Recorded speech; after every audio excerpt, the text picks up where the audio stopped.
വർഷം 2020 ഇന്ത്യയിൽ നിന്ന് വിദേശത്തേക്ക് സ്ഥിരതാമസത്തിന് പോയത് ഏകദേശം 7,000-ഓളം കോടീശ്വരന്മാരാണെന്നാണ് കണക്കുകൾ സൂചിപ്പിക്കുന്നത്. 2021 ഇന്ത്യൻ പൗരത്വം ഉപേക്ഷിച്ചത് 1.6 ലക്ഷം പേരാണെന്നും കണക്കുകൾ സൂചിപ്പിക്കുന്നു.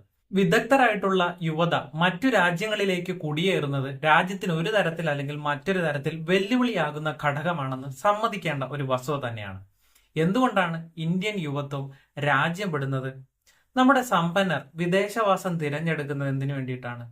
കുടിയേറ്റം ഇന്ത്യൻ വ്യവസ്ഥയെ ഏതൊക്കെ രീതിയിലാണ് ബാധിക്കുന്നത്? ഇന്ത്യക്കാർ ജോലി ചെയ്യാനും ജീവിക്കാനും ഏറ്റവും ഇഷ്ടപ്പെടുന്നത് അന്യരാജ്യങ്ങളായതിന്റെ ഏറ്റവും പ്രധാനപ്പെട്ട കാര്യങ്ങൾ എന്തൊക്കെയാണ്? ഇന്ത്യ വിട്ടുപോകാനും വിദേശത്ത് സ്ഥിരതാമസമാക്കാനും ഇവരെ പ്രേരിപ്പിക്കുന്ന എന്തെല്ലാം ഘടകങ്ങളാണ് അവിടെയുള്ളത്? പഠിക്കാനായി ഇന്ത്യ വിടുന്ന വിദ്യാർത്ഥികൾ തിരിച്ചു വരാത്ത കാരണം എന്താണ്? ഇങ്ങനെ ഒട്ടനവധി ചോദ്യങ്ങൾ നമ്മുടെ മുന്നിലുണ്ട്. ഒരു മൈഗ്രേഷനുമായി ബന്ധപ്പെട്ട് എന്തെല്ലാം കാര്യങ്ങളാണ് മനസ്സിലാക്കേണ്ടത് എന്നാണ് വീഡിയോയിൽ സമഗ്രമായിട്ട് പറയുന്നത്. അപ്പോൾ MSCയുടെ മറ്റൊരു വീഡിയോയിലേക്ക് എല്ലാവർക്കും സ്വാഗതം.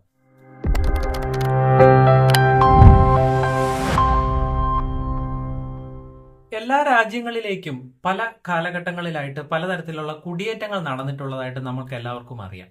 അപ്പോൾ കുടിയേറ്റങ്ങൾ കൊണ്ടാണ് മിശ്ര സംസ്കാരങ്ങൾ രൂപപ്പെടുന്നത് എന്നുകൂടി നമുക്ക് നന്നായിട്ട് അറിയാം. ജോലിക്ക് വേണ്ടിയും അല്ലെങ്കിൽ ജീവിക്കുന്നതിനോ അല്ലെങ്കിൽ കച്ചവടം നടത്തുന്നതിനോ ഒക്കെ ഇത്തരം കുടിയേറ്റങ്ങൾ നടത്തുന്നത് എന്ന് നമ്മൾ മനസ്സിലാക്കിയിട്ടുള്ള കാര്യം തന്നെയാണ്. എന്നാൽ പല രാജ്യങ്ങളിലെയും പുതിയ സംസ്കാരങ്ങളോട് ഇഷ്ടം തോന്നി സ്വന്തം ജീവിതം അതുപോലെ മനോഹരമാക്കുന്നതിനുള്ള ശ്രമത്തിന്റെ ഭാഗമായിട്ട് നാട് വിടുന്ന ഒരു യുവത്വം ജീവിക്കുന്ന കാലഘട്ടത്തിലാണ് നാം ഇപ്പോൾ ഉള്ളത്. എന്നാൽ ലോകത്തിൽ മുഴുവൻ കണക്കെടുത്താൽ കുടിയേറ്റത്തിന്റെ കാര്യത്തിൽ ഒന്നാമത് ഇന്ത്യക്കാരാണ് എന്ന് മനസ്സിലാക്കാൻ സാധിക്കും. പഠനത്തിനും ജോലിക്കുമായി വിദേശ രാജ്യങ്ങളിലേക്ക് കുടിയേറുകയാണ് ഇന്ത്യൻ യുവത്വം ചെയ്യുന്നത്. പോയവരിൽ ഭൂരിഭാഗവും തിരിച്ച് ഇന്ത്യയിലേക്ക് വരാൻ തയ്യാറാകുന്നുമില്ല. കുറച്ചു വർഷങ്ങളായി ലക്ഷക്കണക്കിന് ഇന്ത്യക്കാരാണ് വിദേശ രാജ്യങ്ങളിലേക്ക് കുടിയേറുന്നത് എന്ന് മനസ്സിലാക്കാം. ജനസംഖ്യ വളരെ കുറവുള്ള പല വിദേശ രാജ്യങ്ങളിലും ഇപ്പോൾ വലിയ തോതിൽ വർധനവ് രേഖപ്പെടുത്തിയതായും കാണുന്നുണ്ട്. അതിലേറെയും ഇന്ത്യക്കാർ തന്നെയാണ്. വിദേശ രാജ്യത്ത് നിന്നും വീട്ടിലേക്ക് പണം അയക്കുന്നവരുടെ എണ്ണത്തിലും ഇന്ത്യക്കാർ മുൻപന്തിയിലാണെന്ന് സൂചിപ്പിക്കുന്നു. ഒരു തരത്തിൽ വിദേശത്ത് നിന്ന് അയക്കുന്ന പണം ഇന്ത്യയുടെ സമ്പദ് വ്യവസ്ഥയുടെ വലിയ ശക്തിയാണെന്ന് നമുക്ക് പറയാൻ പറ്റും. എങ്കിലും വിദഗ്ധരായ യുവത മറ്റു രാജ്യങ്ങളിലേക്ക് കുടിയേറി പാർക്കുന്നത് രാജ്യത്തിന് എന്നും വെല്ലുവിളിയാണെന്ന് കൂടി നമുക്ക് മനസ്സിലാക്കണം. അതൊരു ഡാർക്ക് റിയാലിറ്റിയായി നിലനിൽക്കുന്നു.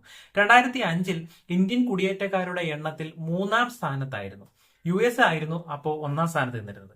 മെക്സിക്കോയിൽ നിന്ന് അമേരിക്കയിലേക്കും സിറിയയിൽ നിന്ന് തുർക്കിയിലേക്കും നടന്ന കുടിയേറ്റങ്ങൾക്ക് ശേഷം ലോകത്ത് നടന്ന വലിയ കുടിയേറ്റങ്ങളുടെ കണക്കുകളൊക്കെ നമ്മൾ പരിശോധിച്ചാൽ അത് ഇന്ത്യയിൽ നിന്ന് മറ്റു രാജ്യങ്ങളിലേക്കുള്ള യുവത്വത്തിന്റെ കുടിയേറ്റമാണ് എന്ന വേദനാജനകമായ സത്യം നമുക്ക് മനസ്സിലാക്കാൻ സാധിക്കും.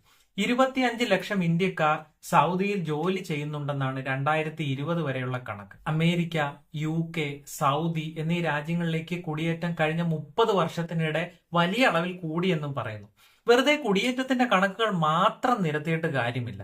എന്തായിരിക്കും ഇതിന് പിന്നിലെ കാരണങ്ങൾ എന്ന് കൂടി പരിശോധിക്കേണ്ടത് വളരെ അത്യാവശ്യമുള്ള സംഗതിയാണ്.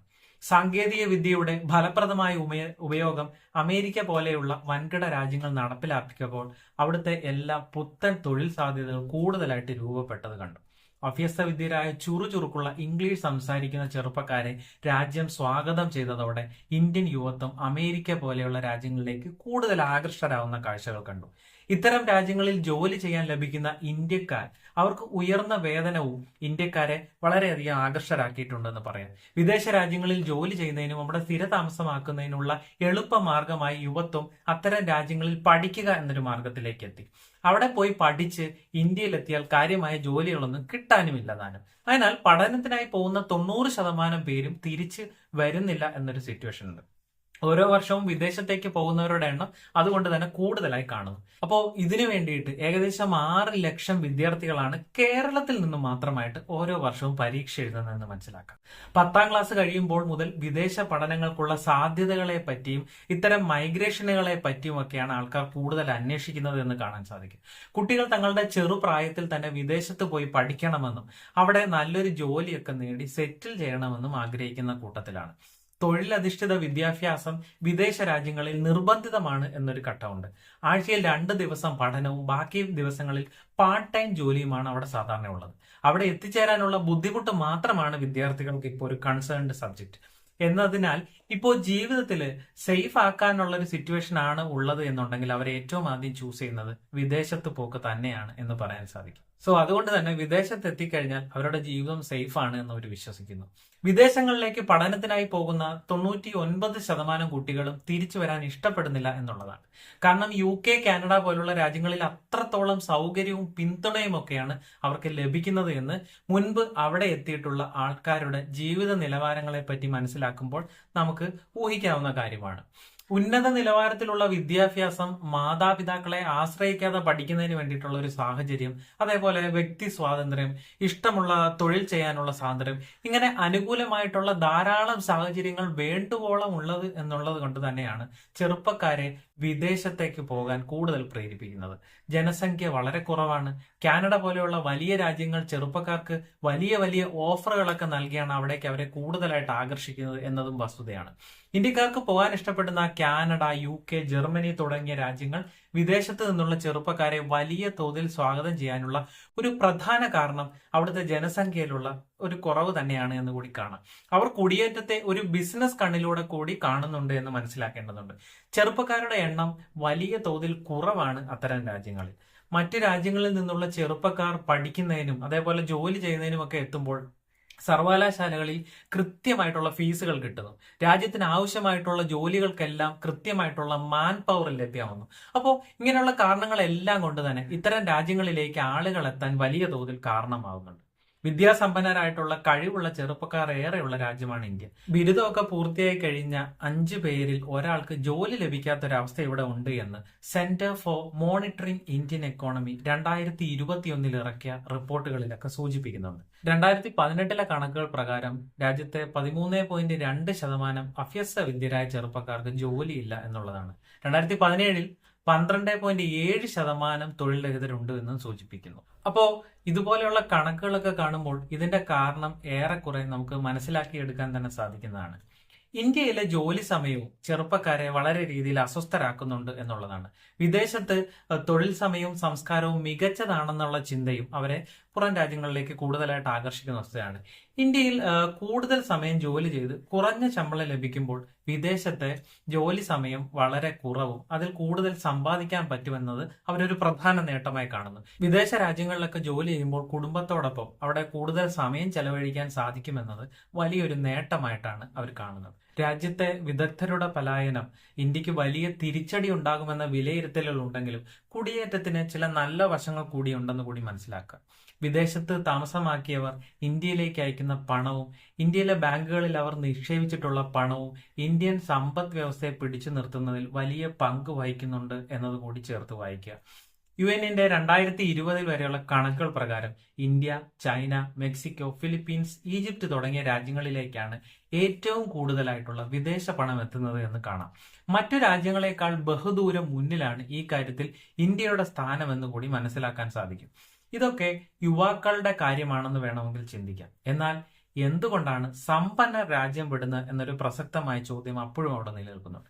2015 വരെ 8,81,254 പേർ ഇന്ത്യൻ പൗരത്വം ഉപേക്ഷിച്ചു എന്നാണ് ലോക്സഭയിൽ 2021 സർക്കാർ പറഞ്ഞിട്ടുള്ള കണക്കുകൾ സൂചിപ്പിക്കുന്നത്. 2021 1.6 ലക്ഷം പേർ ഇന്ത്യൻ യുവത്വം ഉപേക്ഷിച്ചു എന്ന് കേന്ദ്ര സർക്കാർ തന്നെ വ്യക്തമാക്കിയിട്ടുള്ള കണക്കുകളാണ്. കഴിഞ്ഞ 7 വർഷത്തെ കണക്കുകൾ എടുത്താൽ ശരാശരി 345 പേർ പ്രതിദിനം ഇന്ത്യൻ പൗരത്വം ഉപേക്ഷിക്കുന്നു എന്ന് വ്യക്തമായി കാണാം. ഒരുപക്ഷെ കൂടുതൽ ആകർഷകമായിട്ടുള്ള ജീവിത നിലവാരം വികസിത രാജ്യങ്ങളിൽ അവർക്ക് കണ്ടെത്താൻ സാധിക്കുമെന്നതുകൊണ്ടായിരിക്കും ഇങ്ങനെ സംഭവിക്കുന്നത് എന്ന് വേണമെങ്കിൽ നമുക്ക് വിശ്വസിക്കാം. ഇന്ത്യയിൽ അഴിമതി നിയന്ത്രണം കുറവാണ് എന്നുള്ളതും അനാവശ്യമായിട്ട് രീതിയിലുള്ള ഇടപെടലുകളൊക്കെ വ്യവസായികളെ ഇന്ത്യ ഉപേക്ഷിച്ച് മറ്റ് രാജ്യങ്ങളിൽ വേരുറപ്പാൻ പ്രേരിപ്പിക്കുന്നു എന്നൊക്കെയാണ് മോർഗൻ സ്റ്റാൻലി പഠനം വ്യക്തമായി സൂചിപ്പിക്കുന്നത്. കാര്യങ്ങൾ ഇങ്ങനെയൊക്കെ തന്നെയാണെങ്കിലും കുടിയേറ്റങ്ങൾക്ക് പൊതുവായി നമുക്ക് അനുമാനിക്കാവുന്ന ചില കാരണങ്ങളിലൊന്ന് അധികമായിട്ടുള്ള വരുമാനം, കൂടുതലായിട്ടുള്ള സമ്പാദ്യം, അതിലുപരി പിരിമുറുക്കമില്ലാത്ത ഒരു സുഖജീവിതം തുടങ്ങിയ കാര്യങ്ങളൊക്കെയാണ്. സ്വസ്ഥമായ ജീവിതം പ്രദാനം ചെയ്യുന്ന നാട്ടിലേക്ക് കുടിയേറുക എന്നതാണ് ഇപ്പോഴത്തെ യുവാക്കളുടെ പ്രധാന ലക്ഷ്യം. ചില വിദേശ രാജ്യങ്ങളിൽ 60 കഴിയുന്ന പൗരന്മാർക്ക് സോഷ്യൽ സെക്യൂരിറ്റി സ്കീമിൽ നിന്ന് ഒരു നിശ്ചിത തുക ബാങ്കിൽ എത്തുന്നു. 60 കഴിഞ്ഞ് എല്ലാ പൗരന്മാർക്കും ഇപ്രകാരം തുല്യ നീതി കിട്ടുന്ന ഒരു അവസ്ഥ നിലനിൽക്കുന്നുണ്ട്. ജോലി സമയങ്ങളിൽ ഈടാക്കുന്ന ടാക്സ് ഒരു തരത്തിൽ അല്ലെങ്കിൽ മറ്റൊരു തരത്തിൽ അവരുടെ കൈകളിലേക്ക് തന്നെ തിരിച്ചെത്തുന്നു എന്നൊരു സിറ്റുവേഷൻ. അതിലുപരി ഇതൊക്കെ ലഭ്യമാക്കുന്നതിന് വേണ്ടിയിട്ട് ആരുടെയും കയ്യും കാലും പിടിക്കേണ്ട അവസ്ഥയില്ല എന്നൊക്കെ അപ്പോൾ മറ്റ് രാജ്യങ്ങളിലേക്കുള്ള ആകർഷണ വസ്തുക്കളായിട്ട് കണക്കാക്കാം. ഇവയെല്ലാം ഔദാര്യങ്ങളല്ല, അവകാശങ്ങളാണ് എന്നുള്ളൊരു സ്റ്റേറ്റ്മെന്റ് ആണ് അതിനകത്ത് നിന്ന് മനസ്സിലാക്കാനായിട്ട് സാധിക്കുന്നത്. സ്വന്തം രാജ്യത്തെ തൊഴിൽ മേഖലയിലേക്ക് രാഷ്ട്രീയത്തിന്റെ അതിപ്രസരം കടന്നു വരുന്നതോടുകൂടി ജോലി എത്രമാത്രം കഠിനമായി മാറുന്നു എന്നുള്ള തിരിച്ചറിവും ഇത്തരക്കാരെ നമ്മുടെ രാജ്യങ്ങളിൽ നിലനിർത്തുന്നതിൽ നിന്ന് തടസ്സപ്പെടുത്തുന്ന കാര്യങ്ങളാണ് എന്ന് പറയാതെ പറയേണ്ടി വരും. പണവും സമയവും മുടക്കി നേടുന്ന ബിരുദങ്ങൾക്ക് അതിൻ്റെതായ വില സ്വന്തം രാജ്യത്ത് കിട്ടുന്നില്ല എന്നൊരു തിരിച്ചറിവ് കൂടി ഇതിനോടൊപ്പം ചേർത്ത് വായിക്കേണ്ട പ്രധാനപ്പെട്ട കാര്യമാണ്. വിദേശ ജോലികളിലെ മാനസിക സമ്മർദ്ദ കുറവും ഇഷ്ടമുള്ള ഭക്ഷണവും യാത്രയും സുഹൃത്ത് ബന്ധങ്ങളും വസ്ത്രധാരണങ്ങളും വിചാരണ ചെയ്യപ്പെടാത്ത സാമൂഹിക ജീവിതങ്ങളും എല്ലാം അവരെ വിദേശ രാജ്യങ്ങളിലേക്ക് കൂടുതലായിട്ട് ആകർഷിക്കുന്നുണ്ട്. പാശ്ചാത്യ രാജ്യങ്ങളിലെ വിദ്യാഭ്യാസ സ്വാതന്ത്ര്യത്തെ പറ്റി സംസാരിക്കുമ്പോൾ ഏറ്റവും എടുത്തു പറയേണ്ടത് അവർക്ക് കൂടുതൽ മെച്ചപ്പെട്ട രീതിയിലും അതേപോലെ വളരെ എളുപ്പത്തിലും പഠിച്ചെടുക്കാവുന്ന വിഷയങ്ങൾ ധാരാളമായിട്ട് അവിടെ ഉണ്ട് എന്നുള്ളതാണ്. Social psychology, organisational economics, engineering management, European culture, anthropology ഇങ്ങനെയുള്ള വിഷയങ്ങളിൽ സാങ്കേതിക വൈദഗ്ധ്യത്തിലൂന്നിയ പഠനം ലഭിക്കുന്നതിനോടൊപ്പം തന്നെ ആഗോള ഭാഷ എന്ന നിലയിൽ ഇംഗ്ലീഷ് യഥേഷ്ടം കൈകാര്യം ചെയ്യാനുള്ള കഴിവ് കൂടി അവിടങ്ങളിൽ നേടിയെടുക്കാമെന്നതും വിദേശ രാജ്യങ്ങളെ അവരുടെ ഫേവറേറ്റ് പ്ലേസ് ആക്കി മാറ്റുന്ന ഘടകമാണ്. തങ്ങളുടെ മനസ്സിനൊപ്പം ഇന്ത്യയിലെ വിദ്യാഭ്യാസ തൊഴിൽ മേഖലകൾ വളരുന്നില്ല എന്ന ഒരു ധാരണ കൂടി യുവാക്കളെ മറ്റു രാജ്യങ്ങളിലേക്ക് കൂടുതലായി ആകർഷകരാക്കുന്നു എന്ന് മനസ്സിലാക്കേണ്ടതുണ്ട്. ഓരോ തിരഞ്ഞെടുപ്പ് കഴിയുമ്പോഴും മാറി വരുന്ന രാഷ്ട്രീയ പാർട്ടികൾ ഈ മേഖലയിൽ കാര്യമായ സംഭാവനകൾ ഒന്നും തന്നെ ചെയ്യുന്നില്ല എന്നൊരു ആരോപണം കൂടി അവർ ഇതിനോടൊപ്പം ഉന്നയിക്കുന്നു. അതായത് പുതിയ കുപ്പിയിലെ പഴയ വീഞ്ഞു നുണയാൻ യുവത്വത്തിന്റെ മനസ്സ് വിസമ്മതം പ്രകടിപ്പിക്കുന്നു എന്നാണ് ഇതിനകത്ത് നിന്ന് വായിച്ചെടുക്കാനുള്ളത്. അന്തിച്ചർച്ചകളിലെ അഴിമതിയും ഭീകരവാദവും പീഡന കഥകളും ഇപ്പോഴത്തെ തലമുറയ്ക്ക് യാതൊരു തരത്തിലും അംഗീകരിക്കാൻ സാധിക്കുന്നതല്ല. വെറും വാചക കസർത്തുകൾ പുതുതലമുറ തീർച്ചയായും നിരസിക്കുക തന്നെ ചെയ്യുമെന്ന് മനസ്സിലാക്കുക. പണ്ട് ആരോ തമാശയ്ക്കൊക്കെ പറയുമായിരുന്നു, യുവാക്കളുടെ കൊഴിഞ്ഞുപോക്ക് രാജ്യത്തെ ഒരു വൃദ്ധസദനമാക്കി മാറ്റുമെന്ന്. പക്ഷെ ഇന്ന് ഒന്ന് ഇരുത്തി ചിന്തിച്ചു നോക്കിക്കഴിഞ്ഞാൽ അനാഥമായ അല്ലെങ്കിൽ വൃദ്ധരായ മാതാപിതാക്കൾ മാത്രമോ താമസിക്കുന്നതായിട്ടോ പരിവർത്തനം ചെയ്യപ്പെടുകയാണ് നമ്മുടെ ഓരോ കുടുംബങ്ങളും എന്ന് മനസ്സിലാക്കാൻ സാധിക്കും. പക്ഷെ ഒരു കാര്യം വളരെ ഗൗരവത്തോടെ ചിന്തിക്കേണ്ടതുണ്ട്. ഇത്തരത്തിൽ സമാധാനവും സന്തോഷവും ആഗ്രഹിച്ചു പോകുന്ന ഒരു കൂട്ടം യുവജനതയെ പിടിച്ചു നിർത്താനായിട്ടില്ല എന്നുണ്ടെങ്കിൽ ചിന്തയും മൂല്യബോധവുമുള്ള ഒരു വലിയ തലമുറയെ കൂടിയാണ് രാജ്യത്തിന് നഷ്ടപ്പെടുന്നത് എന്നുള്ളത്. ഏതൊക്കെ മേഖലകളിൽ എങ്ങനെയൊക്കെയുള്ള പൊളിച്ചെഴുത്തലുകളാണ് ഏറ്റവും അത്യാവശ്യമെന്ന് ഭരണകൂടം തിരിച്ചറിയേണ്ടതുണ്ട്. അതിനനുസരിച്ച് അവർ പ്രവർത്തിക്കേണ്ടതുണ്ട്. അതാണ് വേണ്ടത്. ഈ വിപത്ത് തിരിച്ചറിഞ്ഞ ചൈന അടക്കമുള്ള പല വിദേശ രാജ്യങ്ങളുണ്ട്. അവർ അതിനനുസരിച്ചുള്ള മാറ്റങ്ങളുടെ പാതയിൽ എത്തിച്ചേർന്നതും വളരെ ഗൗരവത്തോടെ നമ്മളൊരു പഠന വിഷയമായി എടുക്കേണ്ടതുണ്ട്. രാഷ്ട്രീയത്തെ കുറ്റപ്പെടുത്തുകയല്ല, രാജ്യത്തിന്റെ ഭരണ പ്രവർത്തനങ്ങളുടെ അടിസ്ഥാനം തന്നെ അതാണ്. പക്ഷെ മാറ്റം ഏത് രീതിയിലാണ് അല്ലെങ്കിൽ ഏത് മേഖലയിലാണ് വേണ്ടത്, എങ്ങനെയാണ് അനിവാര്യമായിട്ടുള്ളത് എന്ന് ഒരു തിരിച്ചറിവുണ്ടാവേണ്ടതുണ്ട്. ഭരണകൂടം ആ മാറ്റത്തിലേക്ക് എത്താൻ പ്രതിജ്ഞാബദ്ധരാണ്. അപ്പോഴാണ് രാഷ്ട്രത്തിന്റെ ഭാവി ശോഭനമാവുക. അപ്പോൾ ഈ വിഷയവുമായി ബന്ധപ്പെട്ട വിലയേറിയ അഭിപ്രായങ്ങളും നിർദ്ദേശങ്ങളും കമന്റ് ബോക്സിൽ രേഖപ്പെടുത്തുക. വീഡിയോ ഇഷ്ടമായാൽ ചാനൽ ലൈക്ക്, ഷെയർ, സബ്സ്ക്രൈബ് തുടങ്ങിയവ ചെയ്യുക. ഇതുപോലെ ഇൻട്രസ്റ്റിംഗ് ആയിട്ടുള്ള മറ്റൊരു വീഡിയോയുമായി മറ്റൊരു ദിവസം വീണ്ടും കാണും വരെ it's me Liju signing off.